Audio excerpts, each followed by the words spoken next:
ಎಲ್ಲರಿಗೂ ರಾಯರ ಭಕ್ತಿ ಚಾನಲ್ಗೆ ಸ್ವಾಗತ. ಇವತ್ತು ರಾಯರ ಪೂಜೆಯಿಂದ, ರಾಯರ ವ್ರತದಿಂದ ನನ್ನ ಜೀವನ ಹೇಗೆ ಬದಲಾಯಿತು ಎಂದು ನಾನು ನಿಮಗೆ ತಿಳಿಸ್ತಾ ಇದ್ದೀನಿ.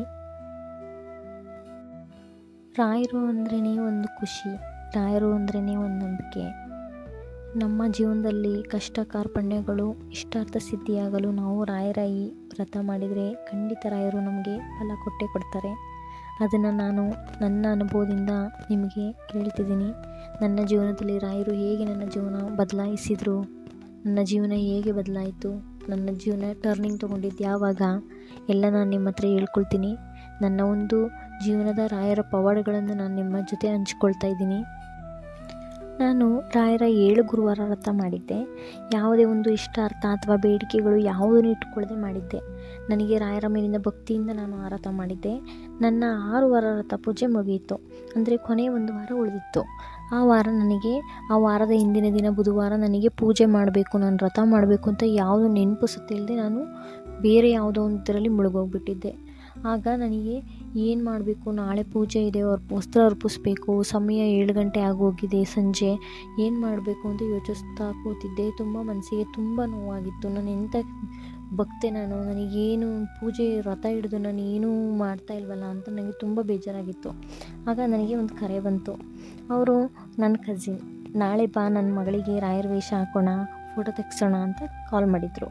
ವಿಚಿತ್ರ ಏನಂದರೆ, ನಾನು ಅವ್ರಿಗೆ ಹೇಳಿದೆ, ಅಕ್ಕ ನಾನು ವ್ರತ ಮಾಡ್ತಿದ್ದೆ, ನಾಳೆ ಕೊನೆ ದಿನ ಪೂಜೆ ವಸ್ತ್ರಾರ್ಪಣೆ ಮಾಡಬೇಕು ಅಂತ ಅರಿಸ್ಕೊಂಡಿದ್ದೆ, ಆದರೆ ಮರೆತು ಬಿಟ್ಟು ಈಗಾಗಲೇ ಸಂಜೆ 7 ಗಂಟೆ ಆಗೋಗಿದೆ.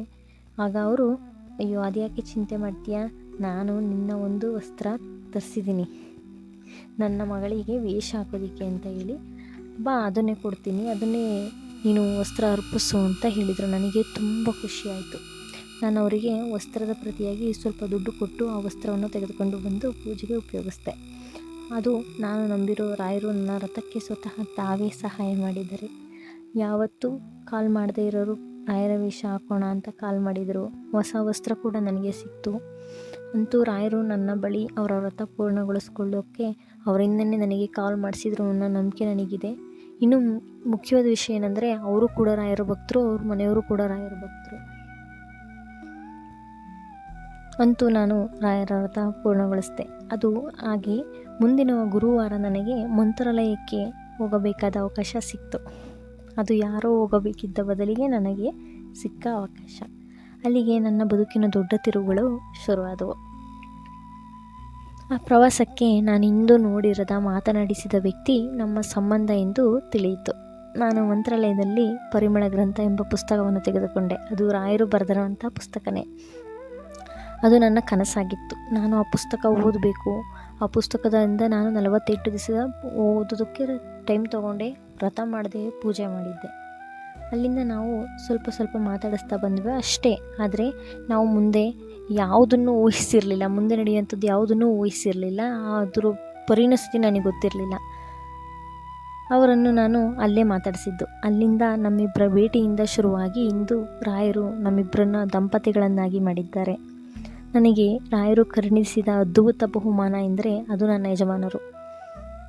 ಇನ್ನು ನನ್ನ ಜೀವನಕ್ಕೆ ಏನು ಬೇಕು, ಏನು ಬೇಡ, ಯಾವುದು ಸರಿ ಎಂದು ರಾಯರೇ ನನಗೆ ಬೇಕು ಬೇಡಗಳನ್ನು ನೋಡಿಕೊಳ್ಳುತ್ತಿದ್ದಾರೆ. ನನಗೆ ಏನು ಬೇಕು ಏನು ಬೇಡ ಅನ್ನೋದು ನಾನು ಯಾವತ್ತೂ ಬೇಡ್ಕೊಳ್ಳೋದೇ ಬಿಟ್ಬಿಟ್ಟಿದ್ದೀನಿ. ಏಕೆಂದರೆ ರಾಯರು ನನ್ನ ಜೀವನಕ್ಕೆ ಯಾವುದು ಸರಿ, ಯಾವುದು ತಪ್ಪು ಅನ್ನೋದೆಲ್ಲ ಅವರೇ ಲೆಕ್ಕಾಚಾರ ಮಾಡಿ ನನಗೆ ಕೊಡ್ತಾ ಇದ್ದಾರೆ. ನಾನು ಅವ್ರನ್ನ ಬಲವಾಗಿ ನಂಬಿದ್ದೀನಿ. ನಂಬಿಕೆ ಒಂದು ಮುಖ್ಯವಾಗಿರಬೇಕು ಅಷ್ಟೇ.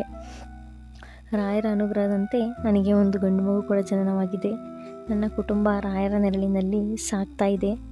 ಇದೇ ರೀತಿ ರಾಯರು ಇನ್ನು ಮುಂದೆ ಕೂಡ ನಮ್ಮ ಜೊತೆ ಹೀಗೆ ಇರ್ತಾರೆ ಎಂಬ ನಂಬಿಕೆ ಇದ್ದೇ ಇರ್ತಾರೆ. ನಾನು ಯಾವತ್ತೂ ರಾಯರನ್ನ ನಂಬಿಕೆಯನ್ನು ಕೈ ಬಿಡೋದಿಲ್ಲ. ಇದಿಷ್ಟು ನನ್ನ ಜೀವನದಲ್ಲಿ ರಾಯರಿಂದ ನಡೆದ ಪವಾಡಗಳು. ಇದರಲ್ಲಿ ನಾನು ತುಂಬ ನೆಮ್ಮದಿಯಿಂದ ಬದುಕ್ತಾ ಇದ್ದೀನಿ. ನನ್ನ ವಿಡಿಯೋ ನಿಮಗೆ ಇಷ್ಟ ಆಗಿದ್ದರೆ ದಯವಿಟ್ಟು ನನ್ನ ವಿಡಿಯೋಗೆ ಲೈಕ್ ಮಾಡಿ, ಸಬ್ಸ್ಕ್ರೈಬ್ ಮಾಡಿ, ಸಪೋರ್ಟ್ ಮಾಡಿ. ಪ್ಲೀಸ್ ಸಪೋರ್ಟ್ ಮಾಡಿ. Thank you so much. ರಾಯರು ಎಲ್ಲರಿಗೂ ಒಳ್ಳೇದು ಮಾಡಲಿ.